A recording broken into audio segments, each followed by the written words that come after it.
The Young Turks are either liars or they're bad at what they do. At least in the one instance, I'm going to call them out. I know, Jank. I've talked to him on several occasions. I've been on the Young Turks several times. I think they're a net positive. I know a lot of people don't like them because they're overly progressive, but I have no problem with someone being overly progressive and far left and arguing for their point of view, just so long as what you're doing is accurate. I also recognize that everybody makes mistakes. And in this instance, it is my belief that the Young Turks just did a really poor job. I don't think they're intentionally trying to mislead people or anything like that. I think, I typically think people try and do well. And for those that are new to these kinds of videos, you get a special bonus or whatever. There's the cat. Cat's right there. Wait. Cat's right there. There's a cat. And I don't know why she's just sitting there. It's kind of freaking me out. But she's going to be sitting there for this video. Maybe she'll move. Anyway, the Young Turks ran this segment about a 91-year-old man who was beaten with a brick while out for a walk. I also did a video about it and talked about how the narrative is going to be, like anti-conservative or something, and the woman who actually attacked this man, it was a black woman. And so, in my opinion, I was like, I don't think this will go far and wide. It's not going to be politicized. It'll be politicized if they don't know who did the attack. And so this weird thing happened, right? Where I think the media didn't want to overly publicize that it was a black woman. So what ended up happening is people like the Young Turks didn't see the photo of the suspect, which came out, way before a lot of these stories did. We knew there was a witness who took a photo. We had the photo. News organizations published it. A lot of organizations didn't mention that it was a black woman. And so then you end up with people like the Young Turks speculating as to who this person was. And this is what they ended up running. Keep in mind, this is 145,000 views. And here's what was said. So the woman claimed that he bumped into the little girl. But, I mean, let's say even if you give her the benefit of the doubt, he accidentally bumped into her. He is a 91-year-old man, about to turn 92 in September. You're gonna grab a brick and beat him over the head with it? He has a broken jaw, a broken cheekbone, 2 broken cheekbones, 2 broken ribs, bruises on his face, back, and abdomen. Who picks up a brick and beats a 91-year-old man over the head with it while shouting, "Go back to your country"? Well, I'll tell you who does. Insane, racist right-wingers encouraged by the current administration. How many times are we going to see people yelling, "Go back to Mexico, go back to your country"? How many times are we going to see it, right? What kind of monsters do that? If a 91-year-old punched me in the face, I wouldn't hit back, let alone hit him with a brick. If he accidentally grazed by me, the idea that I would, in a fit of racist rage, hit him over the head with a brick until I broke his jaw, it's unconscionable.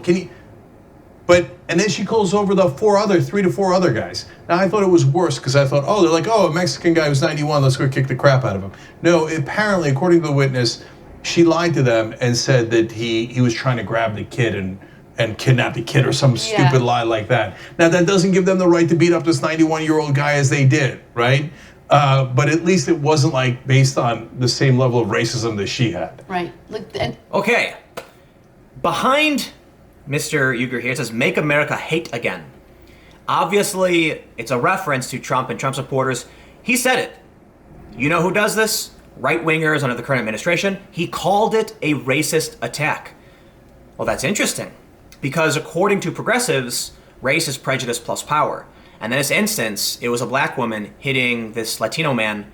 I don't know who has the power in that situation. Is it because the woman's a lot younger? Do black people have more privilege than Latinos? Because the Latinos are facing, immigration scrutiny, does that mean they have less privilege? I don't know. In which case, how do you determine who's being racist against who? Someone was. He said it was racist. It's interesting that when he doesn't know the race, he will say it's racist. Which is kind of confusing because that means he would have to be assuming it was a white person who did this. Well, there you heard it. Here's what actually happened. ABC7 tweeted this on July 9th, a photo of the suspect. You can see the black woman holding the brick.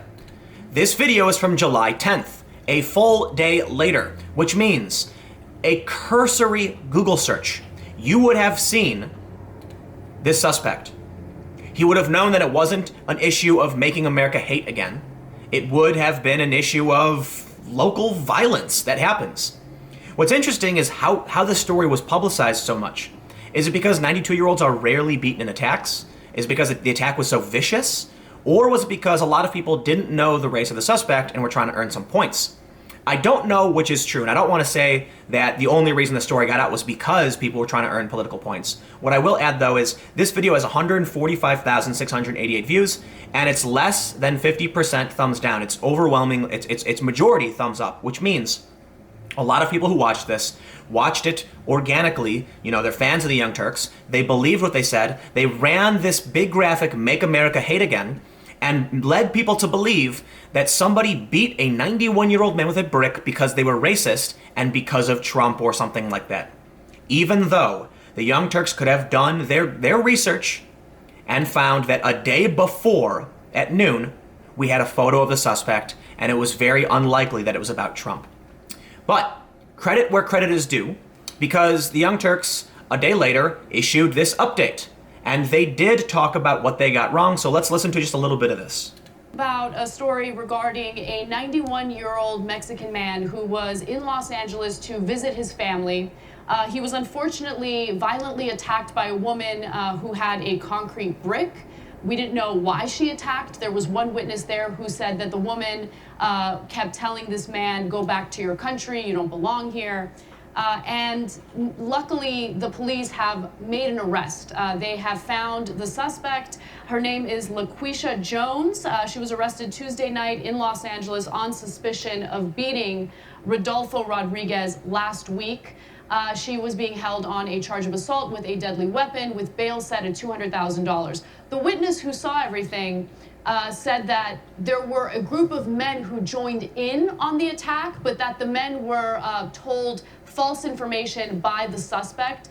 The woman had told the men that Rodolfo was trying to take her child away, her little girl. She has a 4-year-old girl, apparently. That was not the case.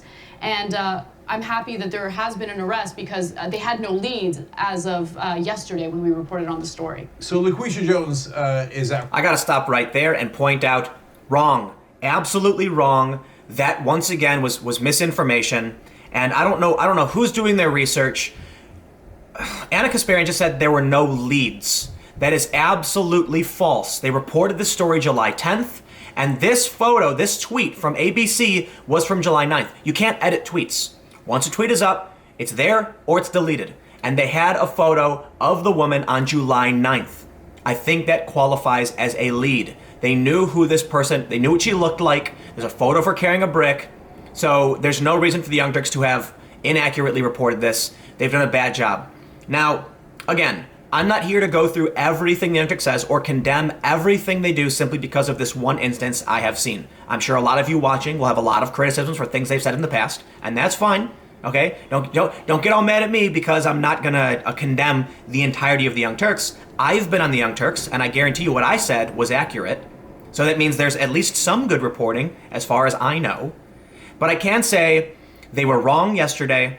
This was a few days ago. They were wrong on the 10th. They were wrong on the 11th. On the 10th, they didn't include this photo, which existed. They made it seem like it was Trump supporters, and a day later said, well, there were no leads when we reported on it. Wrong, wrong, wrong. Let's see what Cenk has to say.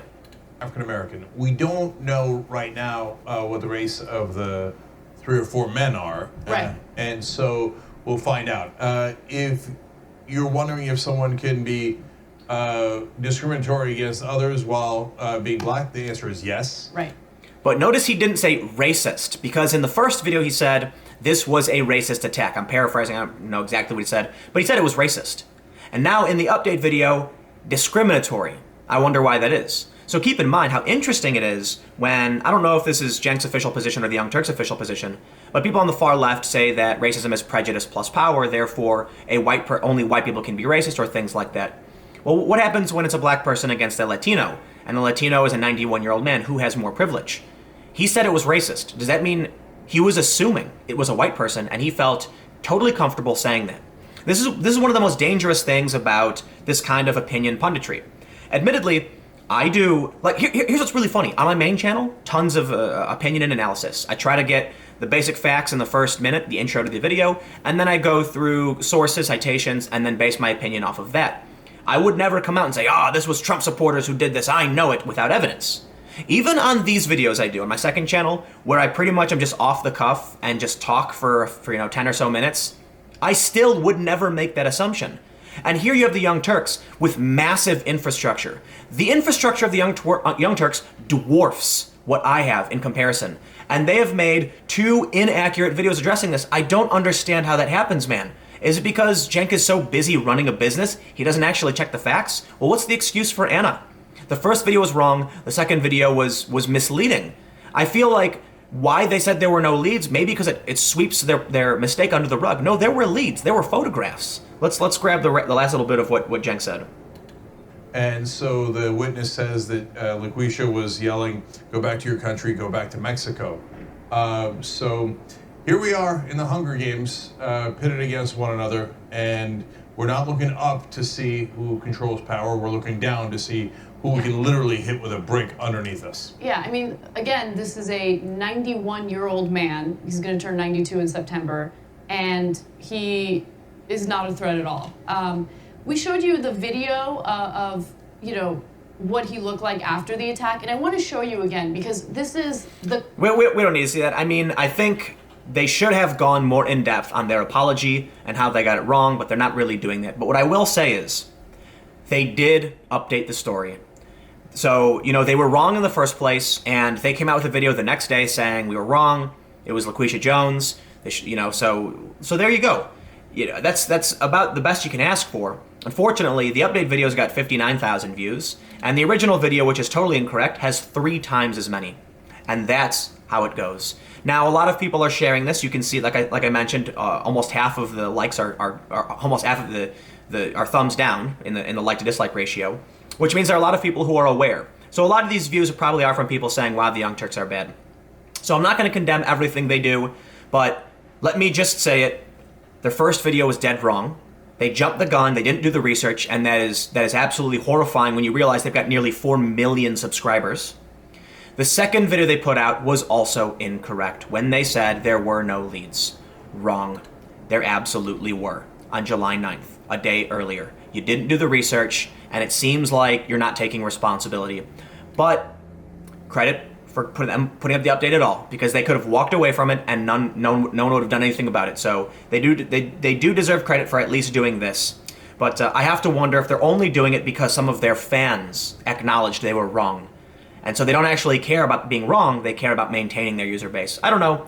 I'm not gonna rip through every single video the Young Turks have ever done and say everything they do is bad. I personally disagree with a lot of what they do and how they do it because, as we just saw in the video, we have an example of unfounded opinion, which can be very, very dangerous as people are fighting each other in the streets.